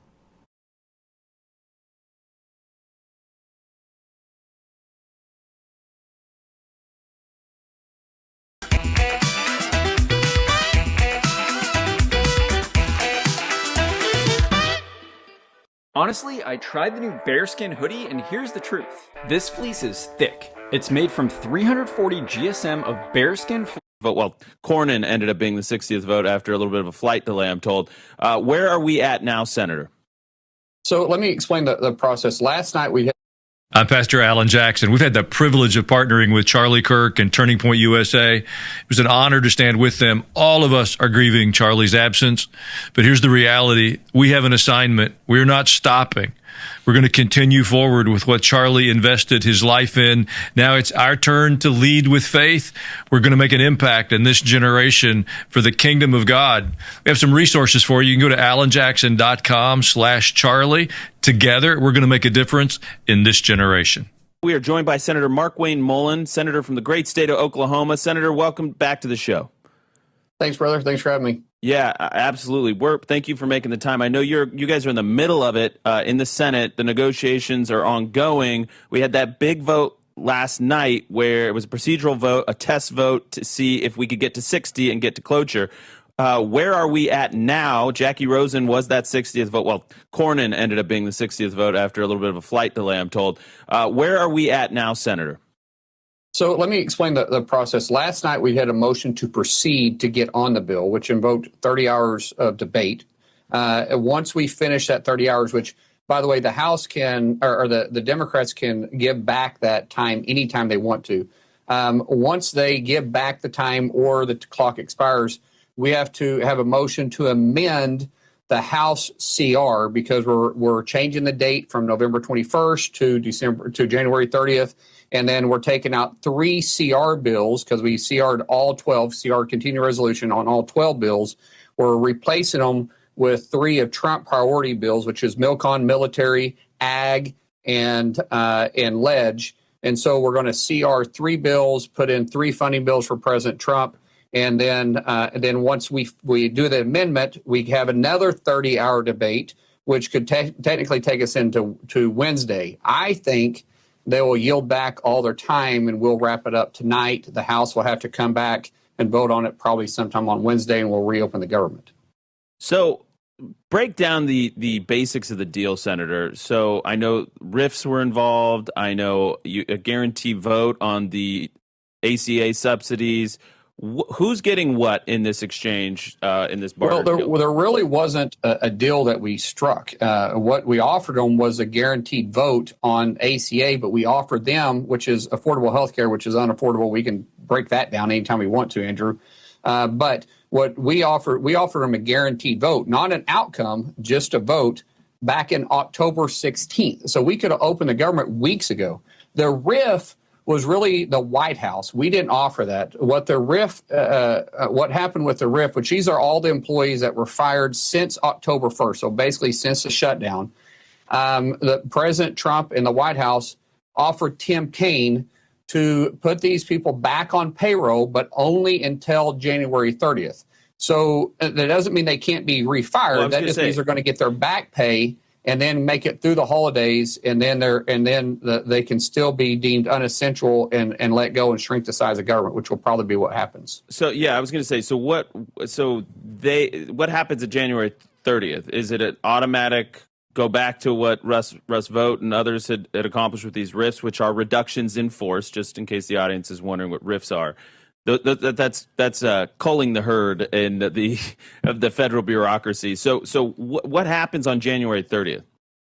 Well, January 30th, we could find ourselves right back in the same boat we are right now. But what we're trying to do is do 4 more appropriation bills. So that'll put us to 7 total appropriation bills. Remember, because as long as we do a CR, continuing resolution, we're actually still working underneath Trump policy, or not Trump policy, Biden policy priorities and funding levels.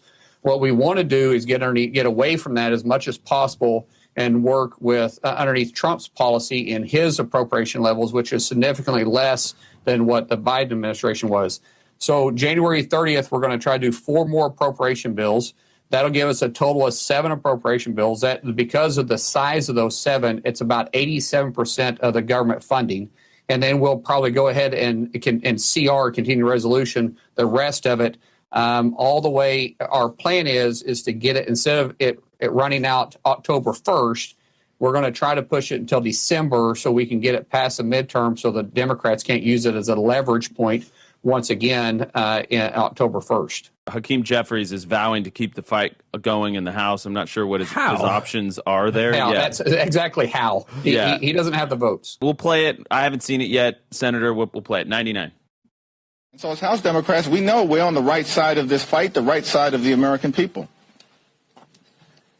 And we're not going to support a partisan Republican spending bill that continues to gut the health care of the American people. And we're going to continue the fight to extend the Affordable Care Act tax credits. And if it doesn't happen this week, next week, this month, next month, then it's the fault of Donald Trump, House and Senate Republicans, who continue to make life more expensive for the American people.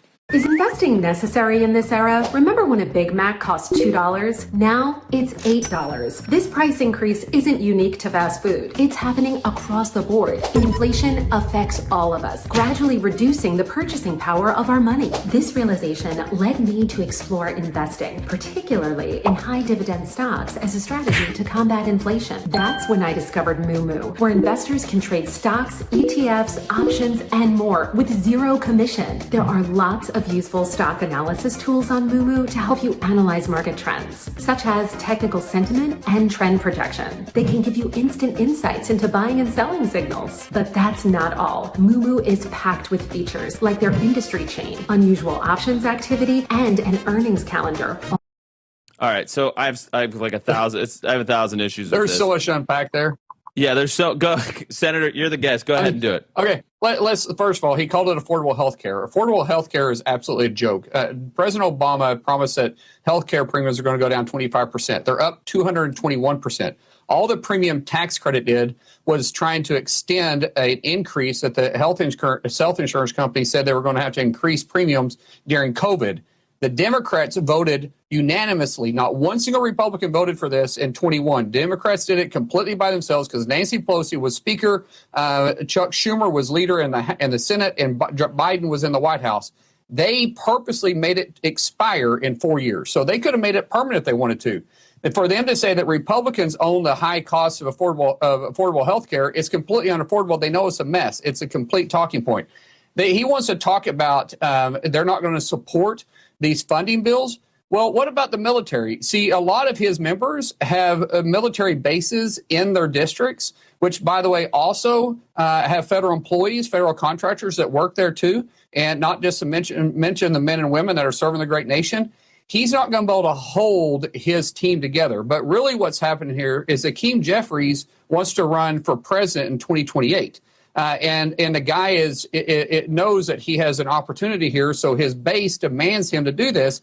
But the guy's in a mess because why? He went out and endorsed a communist, Madami, as New York mayor. It's absurd when you hear how weak the leadership is. What's so weak about this is Chuck Schumer's the weakest leader we got, period. And his party broke from him. Hakeem Jeffries' party is going to break from him, too. And it's just going to show you how big of a mess this Democrat Party is. Well, so let's get into I'm going to play two clips. They're really short ones here, Senator. So you talked about Chuck Schumer being weak. I think you were absolutely spot on. The left, the progressive wing of the party is raging against Schumer. Even though Schumer was a no on reaching cloture, he's the left is blaming him for failing to control his people in the Senate, his caucus. 87. I think Chuck Schumer, his days are over. If he cannot keep his caucus together, he needs to go. He needs to be replaced. All right, so the view is now, hey, Chuck Schumer's out. We want AOC or whatever the heck they're going to say next.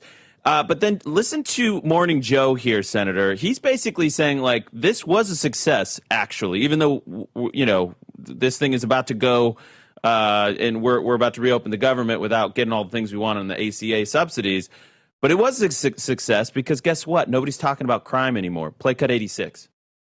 The Democrats is they took crime off the front page of every newspaper. And that was the story. And they turned it into health care. So you get these two competing visions of what or opinions of what has just taken place with the record longest government shutdown in our history. And so was this all a game of optics? Because at the end of the day, nobody was going to have the votes. If you're the Democrats, they weren't going to have the votes to win this game of chicken. It was a political game of chicken, all for optics, all for nothing. They knew they weren't going to get the ACA subsidies. So what's the takeaway here? What did we just put the country through, and for what?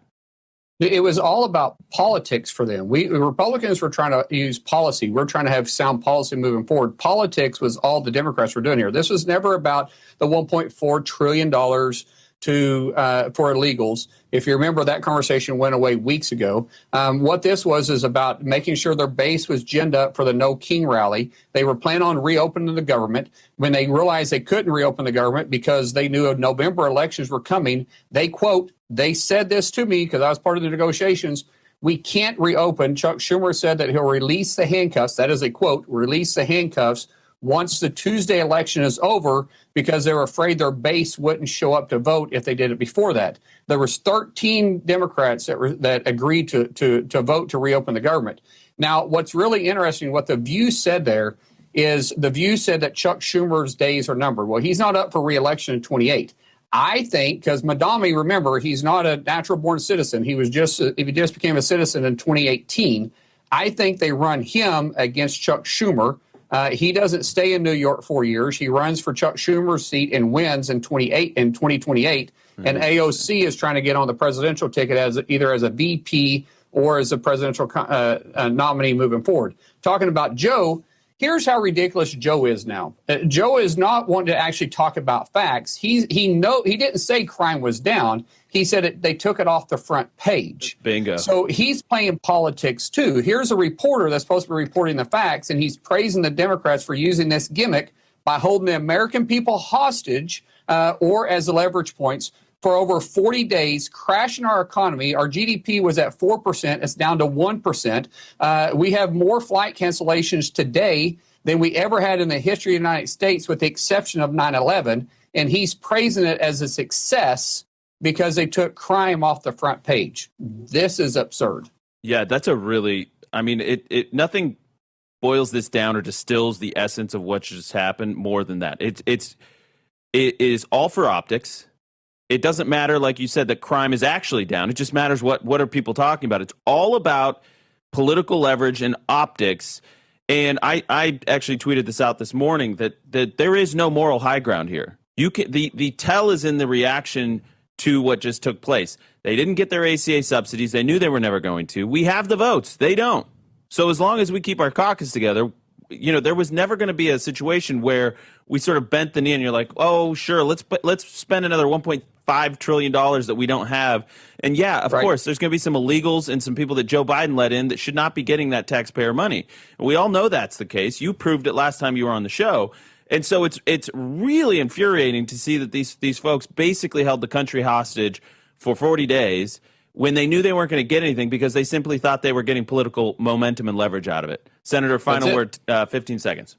Well, you just summed it up. You summed up everything. And fortunately, We're Phoenix Energy, a family-owned oil company focused on unleashing American oil from North Dakota and From the Free Press, this is honestly, at last Tuesday night, Mamdani's a sign about the state and future of the left. Because here was a candidate who was offering a clear vision to solve the affordability crisis. Free childcare, free buses, rent freezes, government-run grocery stores. It was socialism. And yet, most establishment Democrats fell in line to support him. From Governor Kathy Hochul to Hakeem Jeffries, even to Barack Obama, who gave Mamdani a phone call offering to be his sounding board. If you buy that argument, that Mamdani's win represents a shift, then Mamdani might be the new standard bearer in the way that Barack Obama once was. Where does a guy like Pennsylvania Senator John Fetterman fit in? Because Fetterman didn't just withhold his endorsement from Mamdani. He went so far as to say that socialism is, quote, not the future for American Democrats. It's an interesting take, given that just a few years ago, John Fetterman ran a progressive Senate campaign focused on criminal justice reform, legalizing marijuana, and raising the minimum wage. He was supported by AOC and Bernie Sanders. The right called him a silver spoon socialist. Then, after suffering a near-fatal stroke on the day of his Democratic primary, he was accused of being unfit to lead and faced calls from both sides to drop out of the race. He didn't listen. He stayed in, and he won, flipping a GOP Senate seat blue.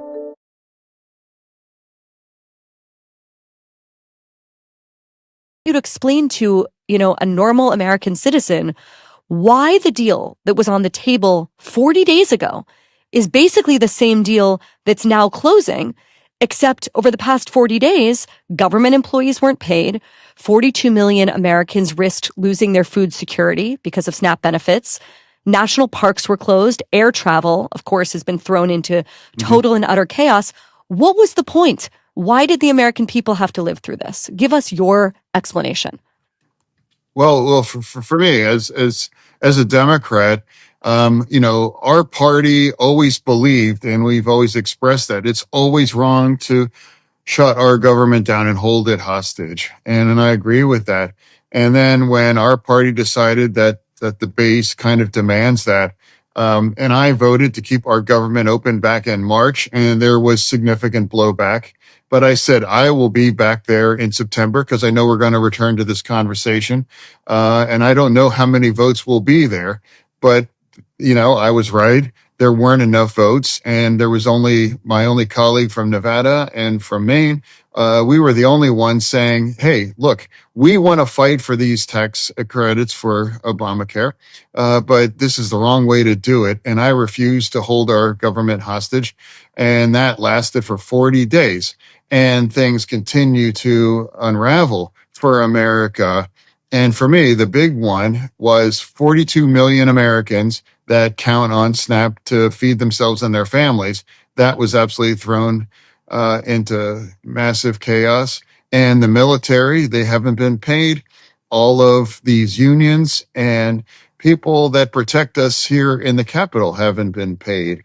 And the people that either on my office and in other ones haven't been paid. And this thing's run its course and it needed to end.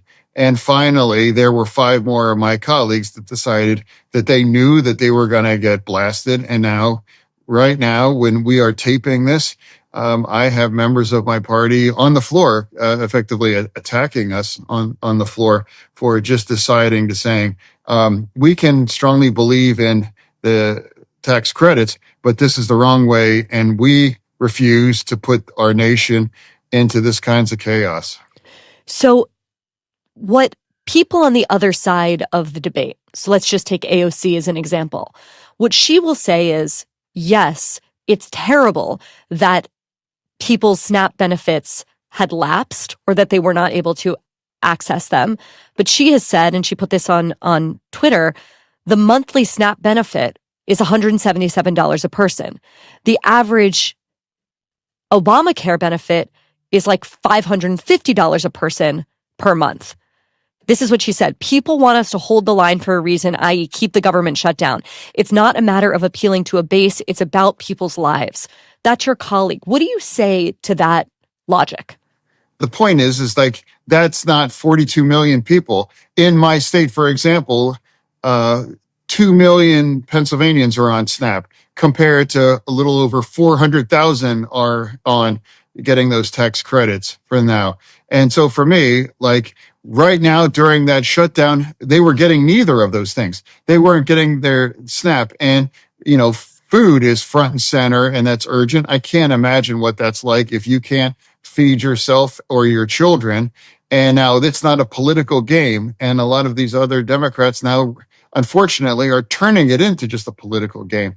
And now that's where it's at. And the people that are driving it aren't the kinds of people that aren't representing a very purple place like Pennsylvania is. And now you explain, she can explain to 2 million Pennsylvanians, well, I think it's like you should just, it's okay not to get your SNAP benefits. Or if you have a family in the military, they haven't been paid. Or I have actual members on my team. They actually have to find a way to loan money to people just because they couldn't even buy food at the grocery store. And now member unions here are now, they had to borrow over, it's approaching $500 million from their credit union just to pay their own bills right now. So you're not saying you want the same Obamacare tax credit that AOC and others more on the left of your party want. You're just saying the right way to get there is not shutting down the government. What is the right way to get there? Exactly. It's like we can have a priority, but it's absolutely the wrong tactic. And now after 40 days, what's your end game? Do you really want to play chicken with SNAP benefits for 42 million Americans? I refuse to do that. And the kinds of chaos. Then let's talk about practical things too. In Philadelphia, out of 22 air traffic controllers, 18 didn't show up. They haven't been paid. It's like, I fly 50 weeks a year, and a lot of Americans do too. Like, do you really want to run, or, do you want that? Do you really want to make flying less safe and that kinds of chaos? And that's important now.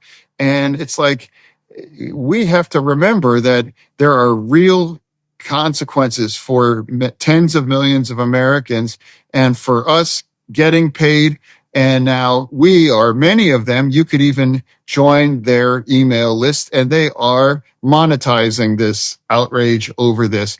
And that's part of the very cynical part of this ugly game now, too.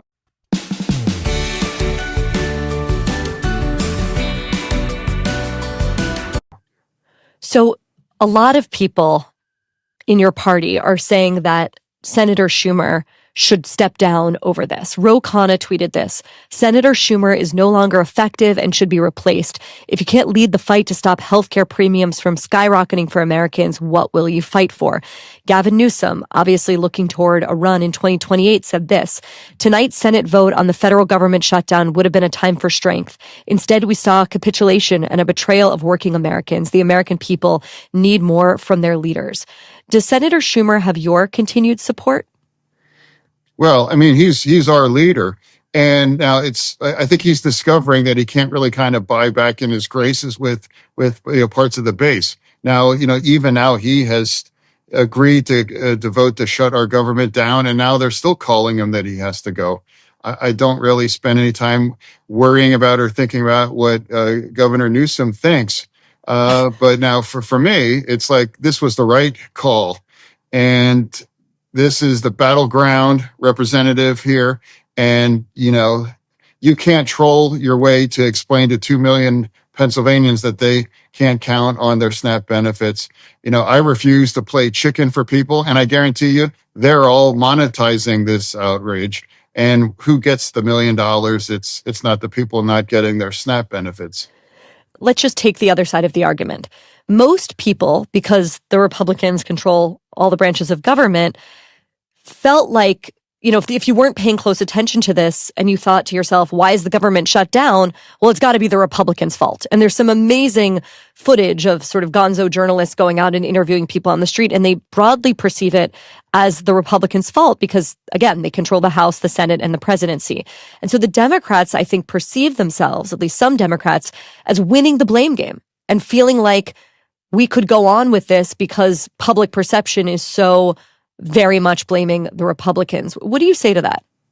Well, effectively, people, are effectively, it's a wash in terms of the blame. And for me, it's not a blame game. It's not a game. It is our American government. And it's absolutely wrong. I think one of the best things I've heard come out recently is one of the new governor-elects said, my election is not a green light to continue our shutdown. I mean, it's like, hey, exactly. That is not a green light. It's like, that's my point now. It's like, yes, that was an election and it was strong for the Democratic Party. And she says that's not time to use that and weaponize that to continue this shutdown. And that's exactly where I'm at. You are an independent, sort of out of step with your party on many things. In this case, you voted to reopen the government 15 times. What was the reaction you got from your colleagues in the Senate? Well, I mean, when I'm out everywhere in public, whether it's in Pennsylvania or in Washington, D.C., the appreciation from the Capitol Police, members of the military, people stopping me everywhere. It's like I haven't had a single negative interaction. I think people can understand where we are now. And now someone that does believe in vote for those kinds of tax credits things, this is the wrong tactic. And what other members of my caucus are saying, to me personally, they haven't said anything. But now I have hearing now, there are members going on the floor and essentially criticizing and attacking us. I mean, if you think you should not hold our government hostage, that's hard to describe us as a big tent party if we really want to win elections. And hey, good on you if you represent like a very far left state like Massachusetts or Vermont. But now, that's not Pennsylvania, and Pennsylvania keeps you honest. And now you have to remember that there's both sides and you're held accountable on both sides. And it's very easy to just go straight at, it's all gas, no brakes, in circumstances just like that. And it's pretty difficult. But it's also an honor, and I'm going to be true. And these are my core values. And that's part of the dynamic right now. And to vote 15 times, I mean, that's a strong commitment saying that this is wrong. And was it hard? Is it hard for you in moments like this where you break from the majority of your colleagues? Well, I mean, and another thing is like many of them are relieved to be, to reopen. Honestly, it's like they get to have it both ways. They can monetize it, they can fundraise off it, or they can, but they know that it's like this thing's run its course, and there were a lot more people than the 8 of us that voted for it. But now here we are. And the people that are willing to take it because it's the right thing and we need to move on. So we can continue to fight for these tax credits. That's what Democrats should have been.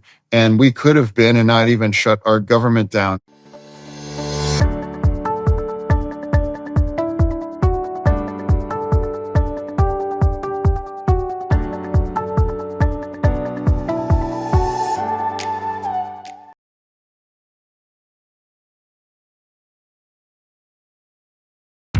Instinct 3 is here. Designed with a metal-reinforced bezel, scratch-resistant display, and rugged materials, plus your choice of a solar charging lens or honestly. Are there any people in the Senate who confided to you that they secretly agreed with you, but for whatever reasons couldn't get it together to vote in the way that you did? No, they have. They have. And I don't judge them either, because they have no electoral incentive to vote to reopen the government. If they're representing a very blue state, there's only downside, or that's really your commitment to the truth about you should never shut our government down. I agree. It is difficult if you represent a very, very left state, because the base is demanding these things. And I understand that, but I'm willing to make those kinds of votes. Might put me at odds with part of my base, but I hope they can understand that 42 million Americans that depending on SNAP are a big part of this conversation. In fact, they are very much part of our base and the kind of people that we are fighting for. And there's a lot of chaos I can't ever vote for. Senator, can you tell me who said that to you? Oh, no, I can't ever betray that kind of thing. And again, I've been in caucus lunches. I mean, I can't, but what I will say is that, there's part of, it's a cynical business. It's like this dem on dem kind of violence now after it, criticizing it, going after it, sitting in California and criticizing, our colleagues in the Senate, from the kind of states that we would have to win if we want to return back to power. It's been a year since we lost. Now, that's democracy. We don't have to like it, but that's the promise of democracy. That's the voice of America, and that put us in the minority, and that put the House in the minority. And now, of course, Trump is president, and here we are, and finding a way forward. That's where we are. And the things and parts of the extremism that really cost us the election. I think that one way to view the past 40 days, and obviously the vote last night, is as a litmus test. There are some people who saw this as a righteous fight to save healthcare subsidies for a lot of people that rely on it. Then there's another group of, and view you and the people that chose to vote with the Republicans to reopen the government as essentially turncoats or scabs. That's one way to see it. Or the other way to see it, again, it's a litmus test, a Rorschach test, is as kind of needless shutdown that was completely unrealistic from the start, that was risking, among other things, the food security of these 42 million Americans. There is another litmus test that happened last week, and that is the litmus test of what voters are looking for in Democrats, sort of who should be inside the tent and who should be on the outs. And I think this was on incredibly powerful display in the election of Zohran Mamdani to become the next mayor of my city, which is New York. Exit polls showed that he won a majority of Black, Hispanic, and Asian voters. He won among voters making between $30,000 and $300,000 a year. He won voters between 18 and 44 years old.